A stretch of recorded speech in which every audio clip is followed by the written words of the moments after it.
Halo teman-teman mahasiswa, di video pembelajaran kali ini kita akan memahami tentang materi pendapatan atau revenue.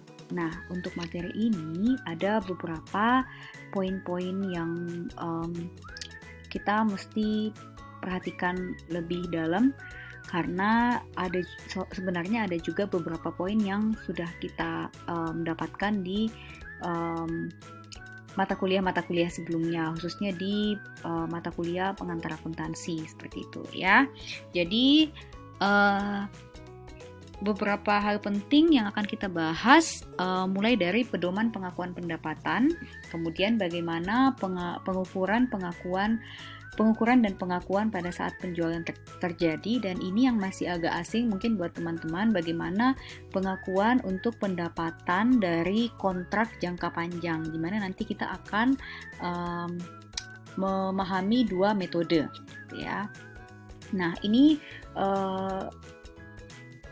konsep pengakuan pendapatan yang saat ini terjadi di perusahaan ataupun di lingkungan bisnis saat ini. Nah, pengakuan pendapatan ini merupakan aktivitas yang paling sering dimanipulasi dan apapun standar akuntansi yang digunakan, baik IFRS maupun GAAP, itu akan selalu ada resiko terjadinya kesalahan ataupun ketidakakuratan dalam pelaporan pendapatan. Nah, untuk itu karena sering terjadi ketidakakuratan ataupun kesalahan ini, maka perlu adanya penyajian kembali atau restatement untuk memperbaiki nilai pengakuan pendapatan yang tadinya udah salah diakui ataupun salah dicatat, ya, sehingga kadang itu akan berakibat pada dilakukannya juga penyesuaian harga saham. Nah, pedoman pengakuan pendapatan itu sendiri ada dua yang utama. Yang pertama, jika kemungkinan besar bahwa manfaat ekonomi akan mengalir ke perusahaan dan jika manfaat tersebut dapat diukur secara andal. Nah, ini adalah tipe-tipe transaksi yang menghasilkan menghasilkan timbulnya pendapatan, gitu ya. Menghasilkan atau menimbulkan pendapatan. Misalnya mulai dari penjualan produk dari persediaan, kemudian penyediaan jasa, kemudian izin menggunakan aset, ataupun penjualan aset selain dari persediaan, jadi penjualan aset yang lainnya.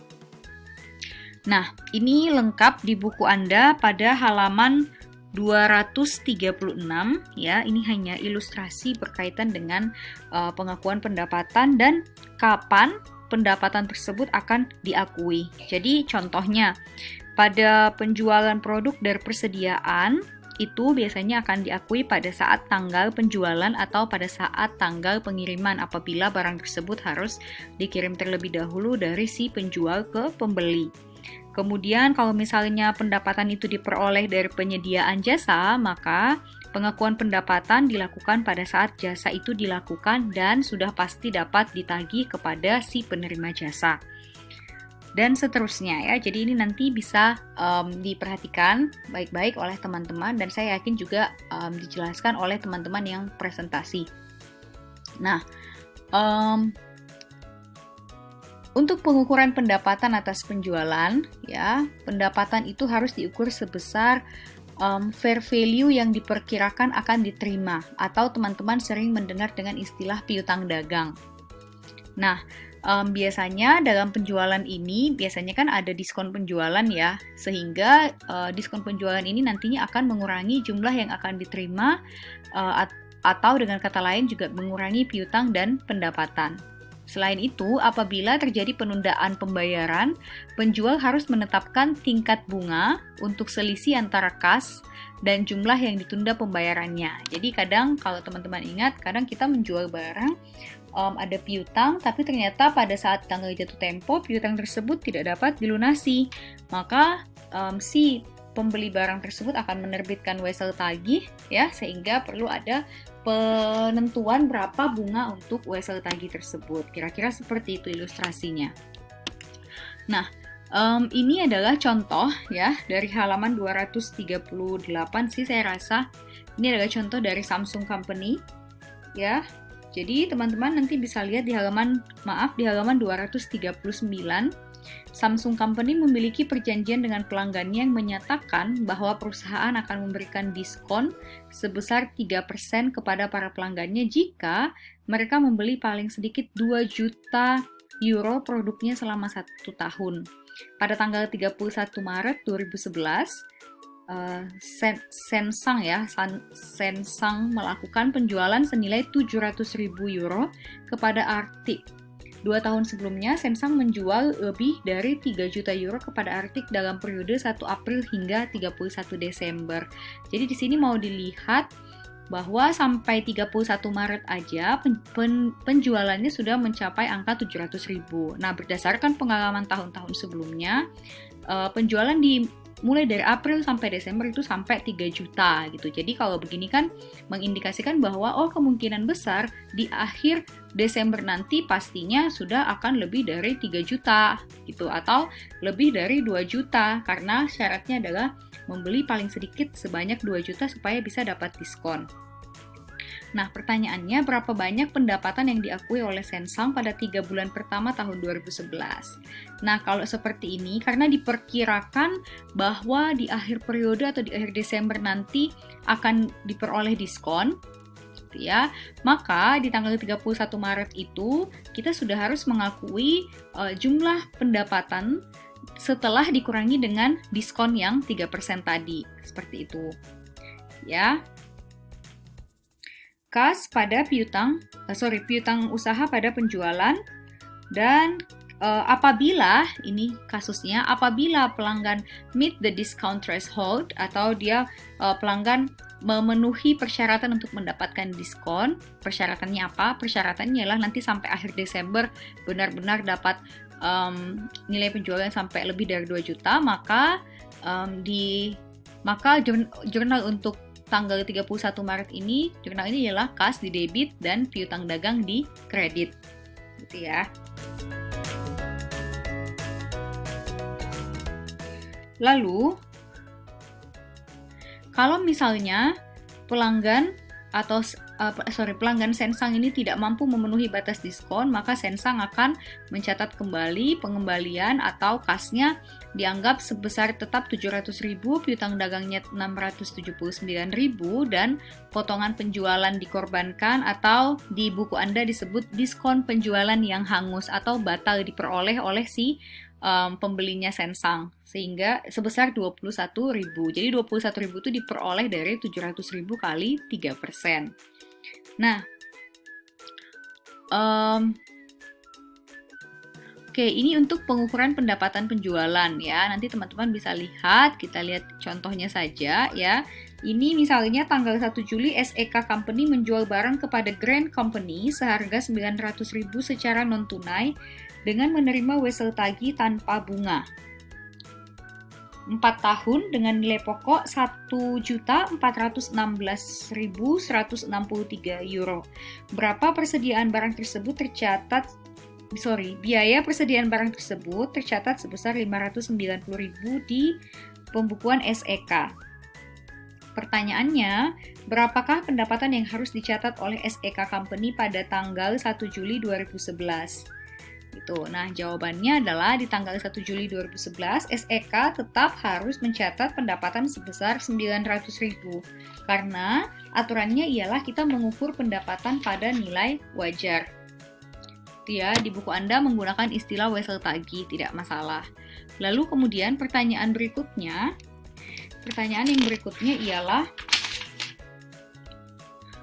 berapakah pendapatan yang harus dilaporkan terkait dengan transaksi ini pada tanggal 31 Desember 2011. Nah, di situ sudah dijelaskan ya bahwa suku bunganya periode 4 tahun, jadi ada 12% kali 1/2 kali 900.000, maka pendapatan bunganya adalah 54.000. Seperti itu. Oke. Nah, ini kalau kondisinya pendapatan itu diperoleh dari penjualan barang, maka perlu memperhatikan beberapa kondisi atau syarat untuk pengakuan pendapatan. Ya, lalu Anda juga diperkenalkan dengan istilah penjualan buy and hold. Jadi buy and hold sales ini atau penjualan buy and hold terjadi saat pembeli belum siap menerima barang tetapi telah mengambil hak milik dan menerima tagihan. Jadi kita lihat contohnya. Jadi kadang contoh langsung aja ya, Butler Company menjual perapian seharga $450.000 kepada suatu kedai kopi lokal bernama Baristo, yang saat ini berencana untuk memperluas lokasinya di seantero kota. Berdasarkan perjanjian, Baristo meminta Butler untuk menahan. Jadi Baristo bilang nggak usah dulu kirim perapiannya, sampai nanti kedai kopinya, gedungnya itu siap ditempati oleh perapian tersebut. Jadi kalau sudah siap tempatnya baru dikirim. Kepemilikan beralih kepada Baristo saat perjanjian ditandatangani, gitu ya. Kepemilikannya sudah beralih. Nah, namun pertanyaannya adalah, haruskah Butler selaku penjual ini melaporkan pendapatan dari perjanjian buy and hold saat perjanjian ditandatangani? Atau haruskah pendapatan ditunda dan dilaporkan saat perapian dikirimkan? Nah, jawabannya kita harus menganalisa satu persatu syarat yang tadi, syarat yang ini ya. Nah, kalau sudah dianalisa, lalu ternyata ada 4, lalu ternyata kondisi atau syarat-syarat tersebut tidak terpenuhi, maka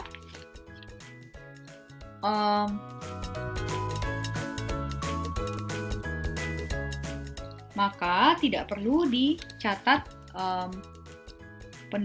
tidak perlu diakui pendapatan tersebut, ya. Jadi nanti sambil dilihat contohnya.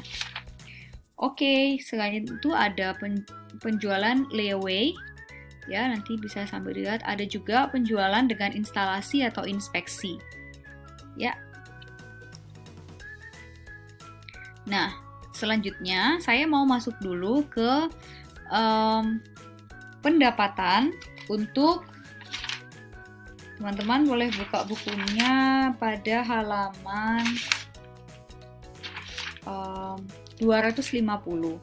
Pendapatan untuk kontrak jangka panjang. Sekali lagi, pendapatan untuk kontrak jangka panjang. Jadi kontrak jangka panjang itu biasanya kalau perusahaan-perusahaan kontraktor ya, yang misalnya pembangunan jalan layang, yang waktu penyelesaiannya itu membutuhkan waktu lebih dari 1 tahun ya, butuh lebih dari 1 tahun untuk bisa menyelesaikan proyek tersebut. Jadi biasanya yang seperti itu. Nah, ada 2 metode akuntansi untuk kontrak konstruksi jangka panjang ini. Yang pertama, metode presentasi penyelesaian, dan yang kedua adalah metode kontrak selesai atau metode pemulihan biaya. Ya, di buku Anda menggunakan istilah metode pemulihan biaya. Nah, untuk metode presentasi penyelesaian, ya, pendapatan, biaya, dan laba bruto itu diakui saat perusahaan membuat kemajuan dalam menyelesaikan kontrak jangka panjang. Jadi kan dia berjenjang ya, tahun pertama, tahun kedua, tahun ketiga, dan seterusnya. Gitu ya. Lalu kemudian bagaimana proses pengerjaannya? Saya mau langsung jelaskan contoh saja karena saya yakin untuk teorinya teman-teman bisa cek sendiri, dibaca, lalu nanti boleh didiskusikan jika ada yang dirasakan perlu untuk didiskusikan. Nah, di halaman 252 ada biaya yang terjadi hingga saat ini. Ada cara menghitung persentase penyelesaian, yaitu dengan membagi biaya yang terjadi hingga saat ini dibagi dengan estimasi terbaru untuk biaya total. Kemudian selanjutnya persentase penyelesaian ini kita kalikan dengan berapa perkiraan pendapatan total, sehingga nantinya akan mendapatkan nilai pendapatan yang akan diakui hingga saat ini. Teman-teman boleh lihat, ini soalnya agak sedikit berbeda ya, tapi tidak apa-apa. Dicontoh di buku teman-teman, itu di halaman 253. Nah, tapi saya jelaskan di sini aja ya, nanti tinggal samakan dengan contoh yang ada di buku, walaupun angkanya sedikit berbeda, itu aja. Jadi PT Virginia menandatangani kontrak yang dimulai pada bulan Juli 2008 untuk membuat jembatan dengan nilai kontrak, jadi total nilai jembatan tersebut adalah 9 miliar. Pekerjaan ini diharapkan selesai pada bulan Oktober 2010. Sudah bisa lihat ya, kira-kira ada 2 tahun 3 bulan. Dengan taksiran biaya 8 miliar. Jadi nilainya, jadi Virginia akan mendapatkan pendapatan sebesar 9 miliar dan taksiran biaya yang akan dikeluarkan adalah 8 miliar. Jadi so far kita udah tahu bahwa di sini Virginia awalnya itu berharap mendapatkan keuntungan atau laba bruto sebesar 1 miliar. Nah, ternyata pada akhir tahun 2019 taksiran biaya penyelesaian naik menjadi 8 miliar 100 juta. Nah, selain itu, selain data di sini akan ada data seperti ini, data berupa tabel ya. Jadi ini satu paket soal yang isinya biasanya adalah biaya sampai dengan tahun 2008 biayanya 2 miliar, kemudian total biaya sampai dengan tahun 2009 adalah 5 miliar 832 juta. Jadi 5 miliar sekian ini di dalamnya termasuk adalah yang 2 miliar. Jadi penjumlahan sebenarnya. Lalu di 2010 ternyata total biayanya adalah sebesar 8 miliar 100 juta. Artinya 8,1 miliar ini merupakan atau termasuk juga di dalamnya yang ini, yang 2008 dan 2009. Kemudian di 2008 taksiran biayanya 6 miliar. Di 2009 taksiran biayanya 2 miliar 268 juta. Di 2010 sudah tidak ada biaya. Lalu kemudian untuk tagihan kontraknya di 2008 diharapkan nanti akan dibayarkan 1,8 miliar, 2009 4,8 miliar, total udah berapa tuh? 6,6 miliar dan di 2010 2,4 miliar. Jadi totalnya adalah 9 miliar. Ternyata kas yang diterima di 2008 hanya 1,5 M, 2009 hanya 3,5 M, tapi membengkak atau diselesaikan di 2010 sebesar 4 M gitu. Nah, ini berikutnya adalah cara perhitungannya. Pertama-tama kita harus mencari dulu persentase penyelesaiannya. Oke, tadi kita balik dulu ke rumusnya. Persentase penyelesaian itu diperoleh dari biaya yang terjadi hingga saat ini dibagi dengan estimasi terbaru untuk biaya total. Jadi contoh, 25% itu diperoleh dari dua biaya yang terjadi hingga saat ini dibagi dengan total biaya. Gitu ya, estimasi terbaru untuk biaya total. Jadi contoh 2008 2 miliar dibagi dengan 8 miliar.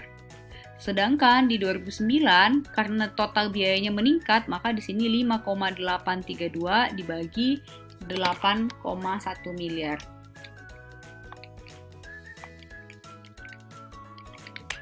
Hasilnya nanti adalah 72% dan yang terakhir di sini sudah sama ya. Jumlah taksiran biayanya 8,1 dibagi 8,1 nanti hasilnya adalah 100% ya. Jadi tadi 2 miliar bagi 8 miliar ya. Jadi 8 miliar ini diperoleh dari mana? Nah, ini dijumlah dulu. Dijumlah dulu 2M tambah 6M gitu ya. Oke, teman-teman bisa lihat caranya ada di buku teman-teman ya. Lebih jelas karena ini kan dalam bentuk tabel, biasanya ketika di copy paste biasanya bentuknya akan sedikit berubah. Nah, setelah kita mendapatkan persentase penyelesaiannya, selanjutnya kita harus menghitung pendapatan yang harus diakui di setiap tahunnya. Nah, untuk 2008 karena persentasenya 25%, kita kalikan dengan total nilai dari si jembatan tersebut. Nah, 25% kali 9 miliar. Di 2009, 72% kali 9 miliar. Tapi ingat bahwa di dalam 72% ini sudah termasuk yang 25% di tahun 2008. Jadi otomatis 72% kali 9 miliar itu kan hasilnya 6 miliar 480 juta gitu ya.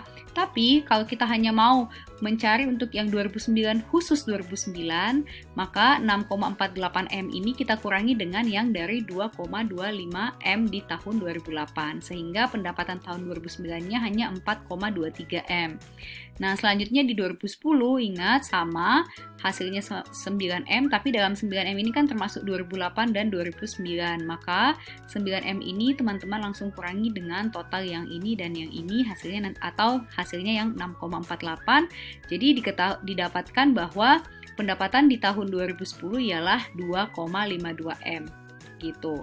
Selain bisa menghitung pendapatan, persentase penyelesaian tadi juga dapat digunakan untuk menghitung taksiran laba kotor. Jadi, ya udah 25% kali 1 miliar. 1 miliar dapat dari mana, Bu? Di sini tadi udah ada ya. Jadi 9M kurang 8M dan seterusnya. Itu untuk 2008. Untuk 2009 sama, tapi ternyata di 2009 kan labanya sudah berubah karena adanya peningkatan biaya gitu kan. Nah, sehingga di sini 72% kali 900 juta, hasilnya 648 juta. Tetapi di dalam sini termasuk juga laba kotor yang ada di 2008. Sama cara kerjanya dengan yang tadi. Lalu setelah itu dibuatkan jurnal seperti ini. Ya, di buku Anda silahkan teman-teman lihat walaupun dengan angka yang berbeda, tapi silahkan Anda analisa jurnalnya ya. Ada 3 jurnal. Yang pertama jurnal untuk mencatat biaya konstruksi setiap tahunnya. Yang kedua jurnal untuk mencatat perkembangan penagihan setiap tahunnya. Dan yang ketiga jurnal untuk mencatat penagihan itu sendiri di setiap tahunnya. Berapa kas yang diperoleh ya di tahun 2010 dan seterusnya kalau di buku Anda. Oke. Nah, jadi kalau di buku Anda untuk menghitung laba bruto dicari dulu berapa pendapatan dan biayanya. Boleh ya menggunakan cara seperti yang ada di ilustrasi 1816. Sekali lagi di ilustrasi 1816. Oke, selanjutnya. Oke ya, saya lewati. Setelah itu, selanjutnya ini juga tidak terlalu, ini yang penting tadi boleh menjadi catatan buat teman-teman. Teman-teman memahami soalnya, jadi nanti akan diberikan satu paket soal seperti ini. Nah, langkah pertama mohon dicatat atau diingat. Langkah pertama teman-teman cari persentase penyelesaiannya. Kemudian persentase itu nanti yang digunakan untuk menghitung pendapatan dan juga dimasukkan biaya-biayanya. Bisa ikut cara yang di buku, silahkan. Saya rekomen kedua-duanya, boleh. Ya, kalau punya buku atau nanti akan dijelaskan oleh teman-teman yang mempresentasikan juga boleh ya. Oke, seperti itu. Lalu nanti yang terakhir dibuatkan jurnalnya. Nah, ini contoh penyajiannya pada laporan keuangan. Saya langsung masuk dulu ya ke metode kontrak selesai karena video saya sudah lebih dari 20 menit. Nah, kalau metode kontrak selesai atau metode pemulihan biaya, kita pakai istilah metode pemulihan biaya aja ya. Bedanya apa? Kita lihat langsung pada contoh. Atau teman-teman bisa langsung lihat pada buku teman-teman di halaman 257. Mulai dari halaman 257. Silahkan diperhatikan perbedaannya ada di mana. Oke, jadi saya mau cukupkan video saya supaya kita ada bahan untuk discuss perbedaan antara metode persentase penyelesaian dengan metode pemulihan biaya. Oke, nanti kita diskusikan pada pertemuan melalui Zoom besok ya. Kemudian selain itu pada PowerPoint ini itu tidak ada tentang konsinyasi. Nah, nanti itu juga akan dibahas oleh teman-teman yang mempresentasikan ataupun kita diskusikan untuk menjadi bahasan kita bersama-sama untuk konsinyasi dan contoh soal konsinyasi karena nanti akan ada di latihan soalnya. Oke, sekian pemaparan saya untuk kali ini. Semoga walaupun sedikit tetapi membawa manfaat bagi teman-teman yang mendengarkan rekaman pembelajaran pada hari ini. Sampai jumpa kembali dan terima kasih sudah selalu mendengarkan dan berusaha memahami materi yang kami berikan.